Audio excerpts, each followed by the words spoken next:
Hello दोस्तों, जय हिंद। दोस्तों कैसे हैं आप सब? उम्मीद करता हूं अच्छे होंगे। दोस्तों मैं हूं दुर्गेश प्रजापति और आप देख रहे हैं स्टडी विथ मोटिवेशन चैनल। दोस्तों आज इस वीडियो के माध्यम से हम देखेंगे आरआरबी टेक्नीशियन ग्रेड थर्ड का संभावित कट ऑफ कितना रह सकता है। साथ में हम अभी देखेंगे कि जोन वाइज कंपटीशन लेवल क्या रहने वाला है और यहाँ पर यानी कि ट्रेड वाइज यहाँ पर कट ऑफ जो है क्या रह सकती है। तो दोस्तों वीडियो बहुत ही ज़्यादा हेल्पफुल होने वाली है। जैसा कि आप यहाँ पर देख सकते हैं PDF में सारा कुछ मेंशन है जिसे हम 1 बाय 1 डिस्कस करेंगे और साथ में हम प्रीवियस ईयर कट ऑफ भी डिस्कस करेंगे। तो दोस्तों वीडियो बहुत ही ज़्यादा हेल्पफुल होने वाली है और ऐसे ही 100% जेन्युइन इन्फॉर्मेशन के लिए प्लीज़ इसे सब्सक्राइब कीजिए हमारा चैनल, जिससे कि आपको पल पल की अपडेट मिलती रहे। तो दोस्तों वीडियो को स्टार्ट करने से पहले मैं आपसे छोटा सा रिक्वेस्ट करना चाहूँगा कि दोस्तों मेरे इस चैनल पर मात्र यानी कि 1000 सब्सक्राइबर पूरा होने में मात्र यहाँ पर 50 सब्सक्राइबर कम है। तो उम्मीद करता हूँ कि आप यानी कि इतनी छोटी सी हेल्प मेरी ज़रूर करेंगे, यानी कि 50 सब्सक्राइबर पूरा कराने में मेरी मदद ज़रूर करेंगे और अपने दोस्तों के साथ साझा ज़रूर करेंगे। तो दोस्तों चलिए वीडियो को स्टार्ट करते हैं बिना किसी विलंब का। तो दोस्तों सबसे पहले हम देखते हैं प्रीवियस ईयर डाटा, वो भी आरआरबी मुंबई जोन का। तो दोस्तों जैसा कि यहाँ पर आप देख सकते हैं RRB Mumbai cut off percentage for calling candidate for document verification main list, यानी कि वर्ष 2018 का। तो यहाँ पर आप देख सकते हैं टेक्नीशियन ग्रेड थर्ड का मोटर व्हीकल्स ड्राइवर कम मैकेनिक्स में यहाँ पर 57 पे यूआर का सिलेक्शन हो गया था। उसके अलावा अगर हम बात करें एससी का तो 47 पर और एसटी की अगर देखा जाए तो 37 पर और ओबीसी का यहाँ पर 55.98 पर सिलेक्शन हो गया था। उसके अलावा अगर हम बात करें टेक्नीशियन ग्रेड थर्ड का मोटर व्हीकल्स ड्राइवर कम मैकेनिक्स में तो यहाँ पर 57 प्लस मार्क पे यहाँ पर यूआर का सिलेक्शन हो गया था और ओबीसी की देखा जाए तो 54 पर सिलेक्शन हो गई थी। उसके अलावा अगर हम बात करें आप देख सकते हैं यहाँ पर यानी कि कट ऑफ जो है किसी किसी पोस्ट का बहुत ही ज़्यादा हाई जाता है और किसी पोस्ट का काफ़ी ज़्यादा कम जाता है। तो यहाँ पर जो है अच्छा खासा गैप आप कह सकते हैं देखने को मिलता है, कहीं कहीं पर यानी कि 20 से 30 नंबर का भी गैप देखने को मिलता है। तो दोस्तों इसीलिए यानी कि बहुत सारे कैंडिडेट है या बहुत सारे सोशल मीडिया पर या बहुत सारे यूट्यूबर जो ये कह रहे हैं कि आपका जो है कट ऑफ बहुत ही ज़्यादा जाएगा, तो यकीन मानिए कि आपका कट ऑफ बहुत ज़्यादा नहीं जाएगा। क्योंकि जैसा कि आप जानते हैं कि अगर आपने ITI के बेस पे अप्लाई किया हुआ था और यहाँ पर पेपर दिया था तो ITI वालों का मतलब अगर देखा जाए तो यहाँ पर जो टोटल नंबर ऑफ एप्लीकेशन है उसमें लगभग में 50% कैंडिडेट ऐसे हैं जो 10+2 यानी कि PCM लेवल से अप्लाई किए हुए थे और 50% ही ऐसे हैं जो ITI लेवल से अप्लाई किए हुए थे।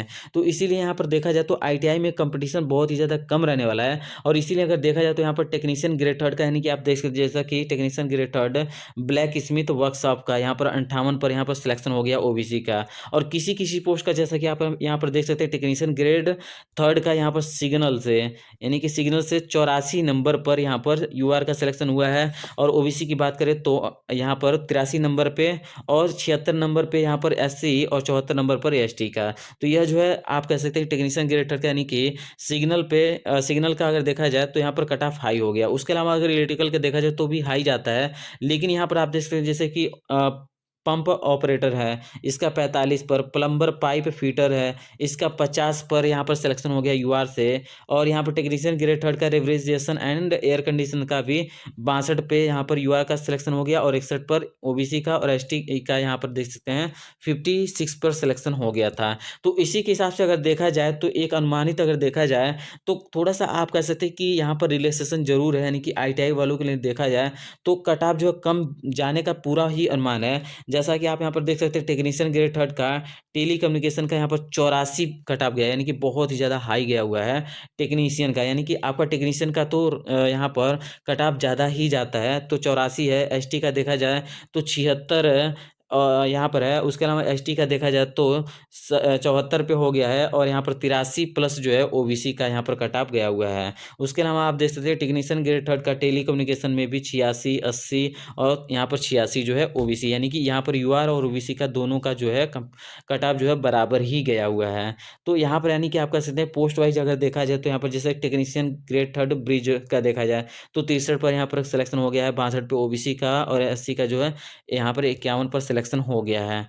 तो इस हिसाब से अगर देखा जाए तो आपका पोस्ट वाइज अगर देखा जाए तो कट ऑफ बहुत ज़्यादा भी जाएगा और किसी-किसी पोस्ट का काफ़ी ज़्यादा कम भी जाएगा, जितना आपने यानी कि मेन आप जैसे ही आपका रिज़ल्ट आएगा तो आपने ऐसा सोच भी नहीं रखा होगा, जैसा कि रिज़ल्ट आपको देखने को मिलेगा। लेकिन अगर हम बात करें यानी कि आपका जो एग्ज़ाम का लेवल है, वह इस बार थोड़ा-सा ईज़ी है। इसके वजह से यहाँ पर कट ऑफ जो है थोड़ा-सा जाने का संभावना नज़र आता हुआ दिख रहा है। तो इसीलिए अगर देखा जाए तो आपका जो है ईज़ी थोड़ा-सा पेपर होने की वजह से कट ऑफ जो है थोड़ा-सा ज़्यादा जा सकता है। तो यहाँ पर आप देख सकते हैं सारा स्क्रीनशॉट लेकर के आप देख सकते हैं कि किसका कितना पिछली बार गया हुआ था। तो इससे बहुत ज़्यादा अगर नंबर बढ़ेंगे तो ऐसा हो सकता है कि 10 नंबर ही बढ़े, यानी कि मैक्सिमम जो है कट ऑफ में अगर देखा जाए तो 10 नंबर ही बढ़े, कितना भी कॉम्पिटिशन बढ़ा है तो उस हिसाब से आपका जा सकता है। तो अब हम यहाँ पर देखते हैं दोस्तों नेक्स्ट, यानी कि मुंबई का क्या संभावित कट ऑफ रह सकता है और क्या कॉम्पिटिशन लेवल रहने वाला है।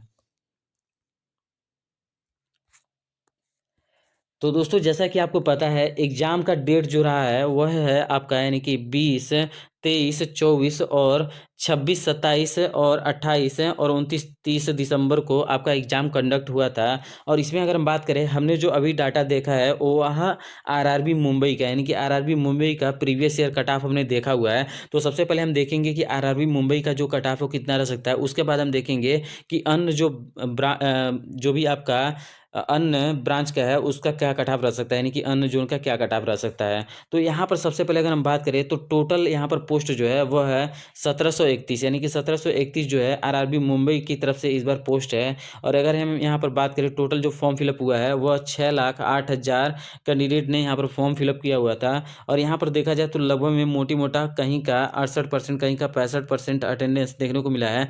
तो अगर हम मान लें इसको मैक्सिमम कि 70% भी कैंडिडेट यहाँ पर अपीयर्ड हुए हों, तो इस हिसाब से अगर देखा जाए तो अपीयर्ड जो है यहाँ पर 4,25,600 कैंडिडेट जो है यहाँ पर भाग लिए हैं, यानी कि अपीयर्ड हुए हैं इस एग्ज़ाम में। और अगर हम बात करें कैंडिडेट का जो सिलेक्शन होना है वह आपका यानी कि कितना होना है, तो यह जो है 1731 है। तो यहाँ पर अगर हम कंपटीशन निकालें तो यह जो होगा आपका, यह है आपका 24.5 है। यानी कि यहाँ पर जो कंपटीशन है वह आपका यहाँ पर 245 जो है कैंडिडेट पर सीट यहाँ पर फाइट कर रहे हैं। उसके बाद अगर हम बात करें दोस्तों, यहाँ पर जो सेफ स्कोर है वह क्या रह सकता है आरआरबी मुंबई का, क्योंकि यहाँ पर जो है कंपटीशन थोड़ा-सा ज़्यादा ही रहने वाला है। जैसा कि आपने यहाँ पर नंबर ऑफ एप्लीकेशन के हिसाब से देख लिया कि 245 कैंडिडेट पर सीट हैं, जबकि ओवरऑल अगर देखा जाए तो 118 कैंडिडेट पर सीट ही फाइट कर रहे हैं। वो भी हम अभी डाटा देखेंगे। तो यहाँ पर अगर हम देखें, अगर आपने आरआरबी मुंबई से फॉर्म भर रखा था तो आपका जो कट ऑफ है वह लगभग में यानी कि पीसीएम से काफ़ी ज़्यादा यानी कि हाई, यानी कि आप कह सकते हैं 88 प्लस रह सकता है। ओबीसी की बात करें तो 84 प्लस, और ईडब्ल्यूएस की बात करें तो 82 प्लस, और एससी की बात करें तो 78 प्लस, और एसटी की बात करें तो 74 प्लस है। यानी कि यही कट ऑफ रहने का संभावना है, यानी कि पीसीएम का अगर देखा जाए तो 10+2 का। उसके अलावा अगर हम बात करें किसी भी ट्रेड से अगर देखा जाए, अगर आईटीआई ट्रेड से आपने अप्लाई किया हुआ था तो आपका जो है इसके नियर बिटवीन होना चाहिए। यानी कि अगर आपने यूआर से अप्लाई किया हुआ था तो आपका 76 के आसपास में होना चाहिए। ओबीसी की बात करें तो यहाँ पर 73 से प्लस होना चाहिए, और ईडब्ल्यूएस की बात करें तो 70, और एससी की बात करें तो 66, और एसटी की बात करें तो 67, यहाँ पर 63 है। और यह जो नंबर है इससे आप कह सकते हैं कि 2 नंबर माइनस कर लीजिए उससे, यानी कि 2 नंबर माइनस करके अगर देखा जाए तो उतना भी आपका अगर है तो आपका सिलेक्शन का पूरा चांसेस है।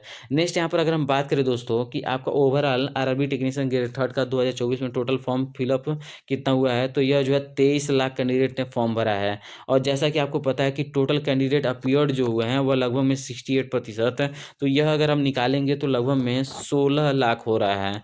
16 लाख कैंडिडेट यहाँ पर अपीयर्ड हुए हैं एग्जाम में। उसके बाद अगर हम बात करें टोटल जो फॉर्म है वह है आपका, यानी कि टोटल जो पोस्ट है वो है 13,206 पोस्ट है। तो इससे अगर हम कैलकुलेट करेंगे तो लगभग में 118 कैंडिडेट पर सीट यहाँ पर फाइट कर रहे हैं। तो दोस्तों अब हम यहाँ पर बात करें कि ओवरऑल आपका किस जोन से है, तो अगर हम बात करें कि आपका किसी भी जोन से है तो यहाँ पर जो रेड जोन है वह आपका कौन कौन सा है, तो पटना, अजमेर, चंडीगढ़, प्रयागराज और कोलकाता और भोपाल और गोरखपुर, यानी कि यह जो आपके यानी कि 8 जोन हैं, यह आपके बहुत ही ज़्यादा यानी कि कह सकते हैं कि रेड ज़ोन में है, जहाँ से कट-ऑफ जो है थोड़ा-सा ज़्यादा रह सकती है। तो यहाँ का अगर हम कट-ऑफ देखें तो अगर आपने इलेक्ट्रीशियन से यहाँ पर अप्लाई कर रखा है तो आपका जो है 76 प्लस अगर आपके मार्क है तो सेफ स्कोर माना जाएगा।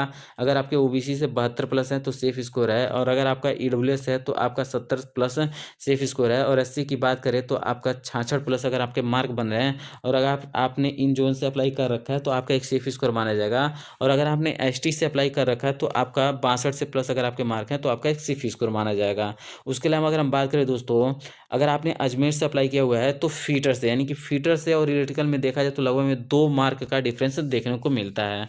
यानी कि 2 मार्क यहाँ पर कम होता ही होता है। तो अगर हम बात करें फीटर से, आपका यूआर से 74, ओबीसी से 70 और ईडब्ल्यूएस से 68 और एससी से अगर हम बात करें तो 64 और एसटी की बात करें तो 62, यानी कि एसटी का 62 नंबर पे अगर आपके हैं तो आपका यहाँ पर सिलेक्शन हो सकता है। उसके अलावा अगर हम बात करें दोस्तों इलेक्ट्रोमैकेनिकल का, तो इलेक्ट्रिकल जो मैकेनिस्ट है इसका जो है अगर आपका 72 प्लस है और अगर आपने इन जोन से अप्लाई कर रखा है तो आपका यहाँ पर सिलेक्शन का पूरा चांसेस है। उसके अलावा अगर हम बात करें ओबीसी का 69 प्लस अगर आपके मार्क हैं तो सिलेक्शन का पूरा चांसेस है। और यहाँ पर अगर आपके ईडब्ल्यूएस से 66 प्लस मार्क बने तो आपका यहाँ पर सिलेक्शन हो जाएगा। और एससी की बात करें तो 63 और एसटी की बात करें तो 60 पर सिलेक्शन होते हुए नज़र आ रहा है। उसके बाद अगर हम बात करें आरआरबी, जो आपका रेड जोन है जैसे कि पटना, अजमेर, चंडीगढ़, प्रयागराज, कोलकाता, भोपाल और जीकेपी यानी कि गोरखपुर, इनसे यानी कि अगर आपने वेल्डर से अप्लाई कर रखा है तो आपका 70 प्लस अगर आपके मार्क हैं यूआर से तो आप सेफ स्कोर है। और अगर आपका ओबीसी का यानी कि ओबीसी से 66 प्लस मार्क बन रहे हैं तो आपका यहाँ पर सिलेक्शन का पूरा चांसेस है। और ईडब्ल्यूएस की बात करें तो 65 और एसटी की बात करें तो 62 और एसटी की बात करें तो 59 है, यानी कि अगर आपके इतने मार्क बन रहे हैं तो आपका यहाँ पर सिलेक्शन का पूरा चांसेस है। नेक्स्ट यहाँ पर हम बात करें वायरमैन का, तो वायरमैन का आपका यानी कि 68 और ओबीसी की बात करें तो 64 और ईडब्ल्यूएस का 63 और एससी की बात करें तो 60 और एसटी की बात करें तो 58 मार्क अगर आपके बन रहे हैं तो आपका यहाँ पर सिलेक्शन हो जाएगा। उसके बाद अगर हम बात करें रेडियो हीट इंजन का, यानी कि रेडियो हीट इंजन का देखा जाए तो आपका 64 पे यहाँ पर सिलेक्शन हो सकता है यूआर से। उसके अलावा ओबीसी की बात करें तो 61 प्लस अगर आपके मार्क बने हैं तो आपका यह संभावना है कि आपका सिलेक्शन यहाँ पर हो जाएगा। और ईडब्ल्यूएस की बात करें तो 60 और यहाँ पर 58 से 58 अगर आपके मार्क बने हैं और अगर आप एससी से हैं तो आपका सिलेक्शन हो जाएगा। और एसटी की बात करें तो 55। कारपेंटर का आप देख सकते हैं दोस्तों, यूआर का 62, ओबीसी की 60 और ईडब्ल्यूएस का 58 और एसटी का 56 और एसटी का 54, यानी कि अगर आपके इतने मार्क बन रहे हैं तो आपका यहाँ पर सिलेक्शन का पूरा चांसेस है। यहाँ पर पटना, अजमेर, चंडीगढ़, प्रयागराज, कोलकाता और भोपाल जोन से और गोरखपुर से। उसके बाद अगर हम बात करें दोस्तों, अगर आपका इनको छोड़ करके यानी कि इन 8 जोन को छोड़ करके अगर किसी अन्य जोन में है जैसे कि चेन्नई, अहमदाबाद, बिलासपुर, गुवाहाटी, सिकंदराबाद, तिरुवनंतपुरम और बेंगलुरु और भुवनेश्वर, तो आपका यहाँ पर जो भी यह मार्क है, इस मार्क में आप कह सकते हैं कि 4 नंबर आप माइनस कर दीजिए। अगर आपके इस नंबर से अगर 4 नंबर माइनस करने पे अगर आपके मार्क बन रहे हैं तो आपका तो यहाँ पर यानी कि सिलेक्शन का पूरा चांसेस है, यानी कि चेन्नई, अहमदाबाद, बिलासपुर, गुवाहाटी, सिकंदराबाद, तिरुवनंतपुरम और बेंगलुरु और भुवनेश्वर, या इन जोन से आपका 4 नंबर माइनस करके अगर आपके नंबर बन रहे हैं तो आपका एक सेफ स्कोर माना जाएगा, तो वह आप कैलकुलेट कर लीजिएगा। तो दोस्तों यहाँ पर अगर हम बात करें जैसा कि आपका जो नॉर्मलाइजेशन है वह किस हिसाब से होने वाला है, तो यहाँ पर जैसे कि एक 23 शिफ्ट है उसका भी कट ऑफ यानी कि थोड़ा-सा आप कह सकते हैं कि नॉर्मलाइजेशन में इस शिफ्ट को फ़ायदा मिल सकता है। तो जो भी मैक्सिमम यानी कि देखा जाए जो भी मिनिमम यानी कि अगर आपका शिफ्ट जो है अगर बहुत ज़्यादा हार्ड नहीं है यानी कि ईजी है, तो आपके शिफ्ट में बहुत ज़्यादा अगर देखा जाए तो नॉर्मलाइजेशन बहुत होगा तो 4 नंबर का होगा। और जो टफ शिफ्ट है यानी कि जो थोड़ा-सा हार्ड शिफ्ट है उसमें लगभग में 6 से 8 नंबर का नॉर्मलाइजेशन देखने को मिल सकता है। तो दोस्तों यानी कि यह है इन्फॉर्मेशन, उम्मीद करता हूँ कि आपको यह इन्फॉर्मेशन अच्छी लगी होगी। अगर आपको यह इन्फॉर्मेशन अच्छी लगी हो तो प्लीज़ वीडियो को लाइक कीजिए और चैनल को सब्सक्राइब कीजिए। और दोस्तों उम्मीद करता हूँ कि आपने अभी तक चैनल को सब्सक्राइब ज़रूर कर दिया होगा, और अगर नहीं किया है तो प्लीज़ चैनल को सब्सक्राइब कर दीजिए, क्योंकि यहाँ पर मात्र जो है 50 सब्सक्राइबर ही चाहिए यहाँ पर, यानी कि 1000 सब्सक्राइबर पूरा होने में। तो दोस्तों thanks for watching, wish you all the best, bye bye, take care, good night.